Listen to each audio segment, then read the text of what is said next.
showing you guys, and there's nothing more cool than something like this. Take a look at this beastie here.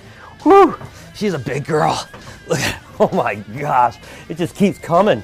Oh, that is a big snake. And of course, this is just a tiger reticulated python, but I tell you, tiger reticulated pythons are still amazingly cool animals. And the retics are always fun because they're so energetic. Unlike Burmese and some other big snakes, these guys just want to run and run and run. Let's get her back here. Now that is a gorgeous snake though. Take a look at it, and this is kind of a perfect health for an animal too, because she's kind of lean and mean. She's giving me a workout too. And again, a tiger reticulated python is a codominant mutation. That's really one of the first mutations of retics that were ever produced by a guy named Carl Herman. And of course, when you breed these guys together, oh my gosh, she's wearing me out. You can get a super tiger reticulated python, but just look at her go. I mean, she does not want to stop. And again, reticulated pythons are really the largest or longest snake, I should say, in the world. They can get well into their 20 feet range. And I tell you what, guys, I'm gonna need a breather because I am absolutely wore out. If you guys ever want to take a fitness course, I say handling a python a while would be really good for you. But this show is going to be awesome. We got a lot of pythons to show you. We'll meet up with Jeff later, the owner of El Segundo Pythons, to talk about what brought him to this level. My name is Brian Barczyk. I'm no zoologist, just a guy with a passion for animals. And that passion often takes me on animal adventures around the world.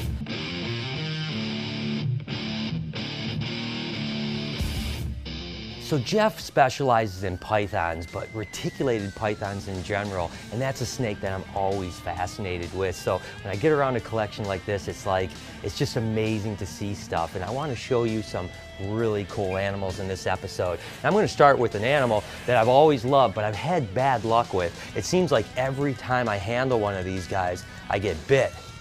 But Jeff has assured me that this one is a tame one, but you guys know I've heard that before.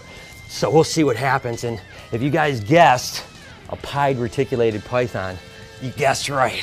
You know, piebald snakes, for whatever reason, have always been one of my favorite. And guess what? This girl's in blue on top of it. So she looks kind of cool, but usually blue animals aren't something you want to mess with too much. But you can see that she's acting completely docile. She's not giving me any indication whatsoever that she wants to be aggressive. And you can kind of see how the pattern is really jumbled, which is really common with piebald animals as well, is that not only do you see the white blotching, but the actual normal pattern on it is usually really jumbled up as well. And of course, it's a recessive mutation, which just basically means that you need to breed a pied to a pied to produce more pieds, or you can breed a pied to a normal and get heterozygous animals and eventually get more pieds.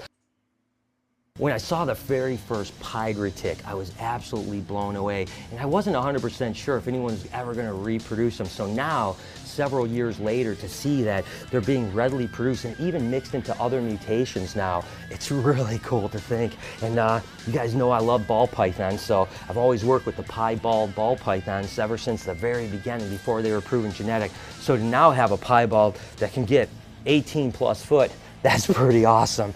I can see how someone can get hooked with this animal because they have so much personality. They're intelligent. They're always trying to figure things out. And of course, they're always kind of on the move, which makes them a little bit unique, because a lot of big snakes, once they get really large, they don't move around a lot. Because you got to imagine, it has to take a lot of energy for a snake this size to move as much as it does. But retics definitely move a lot. But there you have it, guys. Pied reticulated pythons. Oh my gosh, take a look at that animal right there. Believe it or not, the last time I was here at El Segundo, I actually highlighted this very snake, but it was just a little guy, and it has grown up to be amazing. It's actually a Sunfire Rennick Ghost. Now the Sunfire is a codominant mutation, and the Rennick Ghost is a recessive mutation, but together they make an incredible conga. I mean, just take a look at that right there. I mean, it's so clean and so vibrant, and that's that Sunfire. You know, it actually really brightens stuff up and makes it clean. And then of course, the Rennick Ghost is just absolutely gorgeous in its own right, but I just can't believe how much brighter this animal has gotten in the last year and a half or so. And when it gets to an adult, it's going to be even more incredible. And again, typical retic fashion, it's kind of you know, starting to get its tongue out a little bit, which is telling me it's starting to get a little bit perturbed. So I've got to definitely be careful because retics kind of give you those hints. They'll say like, all right, I'm kind of sick of you now, so make sure you don't push it too far. And that's the thing, when you're handling snakes, whether it's pythons or any snake for that matter, always kind of keep attention to what it's telling you.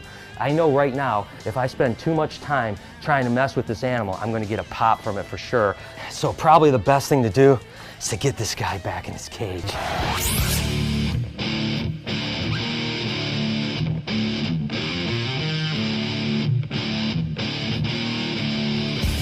So just as a comparison, guys, I just showed you the Sunfire Rennet Ghost. This happens to just be the Ghost without the Sunfire, but you can still see it has the same brilliant color. It's just that Sunfire really brightens it up and kind of changes the pattern a little bit. But one thing that just completely strikes me with this guy is look at that head. That thing is one of the most beautiful reticulated python heads I've ever seen. So again, that's just a comparison between the Ghost and when you add the Sunfire to it. So guys, I don't want to take this girl out because she's gravid, but you can see she's getting a little bit hyper. So I'm going to be really careful because I certainly don't want to get bit in the face by this girl. Oh, but this is a Sunfire het albino, and she's definitely, whoa, yeah, she's ready. But I wanted to show you a few things here. You can kind of see on her side how she's really starting to swell up. You can see she's getting lumpy. And a lot of times when girls get gravid like this, they get a little testy, so you have to be careful. And she certainly doesn't like me invading her space, but I don't want to pull her out because that would be a lot of stress for an animal like this. But you can see this is the warm side of the cage, and she's just curling up here to absorb that heat. That's thermal regulation to keep those eggs nice and warm. Reticulated python this size, whew, I tell you what, she's like saying, come on, get close, let me see what I can do. That's why I'm keeping this hook between me and her. But a girl like this could maybe have mid-30s, even mid-40s as far as egg count, and really big reticulated pythons can even have many more eggs, probably in the 70s or 80s even with really large girls, but they do have really big eggs. And I actually want to meet up with Jeff and take a look at a handful of those eggs that are hatching right now.